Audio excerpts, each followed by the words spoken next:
people of Earth and outer space, how are you all doing? Now for today's video I'm going to be doing kind of like a short one, but I'm going to be transferring my B.vagans or Mexican red rump tarantula, Bernie. Oh, that was a mouthful to say. I'm going to be putting him into like a bigger enclosure. It's not much of an upgrade because... Why? It never happens, but as soon as I go to film, my little village tends to be very, very loud. But yeah, for today's video, I'm going to be transferring Bernie into a bigger enclosure. It's not much bigger than his old one, but tarantulas again to get. Yep, that's correct. Well done, Molly, for your English. I'm going to be transferring Bernie into a bit of a bigger enclosure.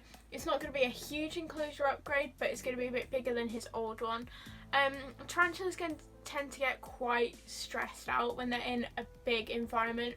If you see them in the wild, they'll tend to live in like burrows and they'll only come out to kind of hunt for like food or prey, but they won't wander far from their little like burrows. But yeah, without further ado, let's get on with the video and transfer this little spoon. They're both so desperate to be in the video. God. So guys, we're going to be transferring Bernie now. As you can see, that's his old enclosure and then this is his new enclosure. Yeah, I don't know how good the angles are going to be in this video, but I'll try my best. And yeah, let's just get started. The substrate in this enclosure is quite dry, so I'm just going to spray it a bit just to increase the humidity just a tiny bit. So he has his water bowl and he has two plants just for decoration. He probably won't even care about them, to be fair. And I'm going to be moving his coconut hide into there because he seems to love that hide. And yeah, the reason I'm transferring him in the bath is because it's just easier to catch him if he does, like, you know, decide to make a run for it. And of course I've got my trusty catch cup with me. It's always good to have one of these handy when you transfer in a tarantula, just in case they do decide to make a run for it, especially when you're dealing with old world tarantulas. But yeah, if you want me to make a video on the differences between old world and new world tarantulas, then I'll definitely do that. But yeah, let's just get straight on to transferring this little guy. So let's obviously start by taking Bernie's lid off. Oh my god, what did you do to your water? Right, I haven't transferred a tarantula in ages, so I'm a little bit nervous. But yeah, where have I put my tongs? Ah, they're here. Another thing that you're going to probably need when you're transferring a tarantula. Now, how do I grab this? I don't want to spook him too much. Okay, well, I don't know how well you can see, but he's just stayed in the coconut.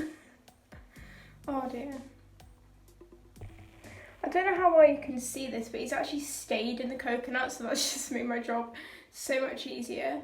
And the reason I'm shaking is because you have to hold these tongs like really hard, otherwise everything will fall out of him. Right then, Bernie, let's put your hide here. Try not to fall. Oh, he fell out. Right, you made a right stay of that coconut. Oh dear. Let's just move this a little bit. Come on, baby. I know. There you go. Well, that was literally so much quicker than I thought it would be. I literally thought it was going to take me about 10 minutes to transfer him, and I thought it was going to be really difficult and stuff, but he just sat in his coconut. Oh my god, Bernie, you've just made the video so boring. Well, now that I've transferred him, I'm just going to kind of talk about what the basics are for keeping a tarantula. So, like, obviously you'll need substrate. good substrate will probably be cocoa fibre. Don't keep your tarantula or anything like sand. I've seen some pet stores in America do that and it's not a good idea. Another thing they'll need is obviously a hide. Now tarantulas can be very shy animals, so they'll need something that they can go and feel secure in. Anything like an old plant pot cut in half or something like that, that'll just do. They're not going to be picky about what hide they have. They'll also need, of course, a water dish. Now that's just an old mealworm dish that Oscar used to have, but Oscar refuses to eat mealworms now, so we thought we'd put it to better use.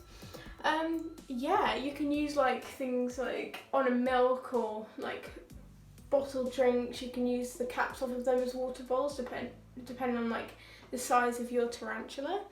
And as you saw, you can actually use just plastic tubs as enclosures. Obviously they'll need to be of like a decent size.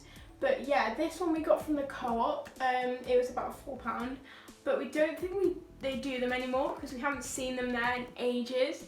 But yeah, even things like the catch cup here, these would be good for like arboreal tarantulas like of sling size. But yeah, it's literally not expensive at all. You can keep a tarantula at an affordable price, and even their food isn't expensive. It's like £2 something for a tub of crickets, and if you breed your own then you're pretty much set. So that was it for today's video, guys. Thank you so much for watching. I hope you enjoyed my little task of getting Bernie into his new enclosure. Yeah, thank you for watching and I'll see you guys soon. Don't forget to press that subscribe button, like, turn the post notifications on so you can see whenever I do a video with my animals. And yeah, thank you guys so much for watching and I'll see you again soon. Bye bye.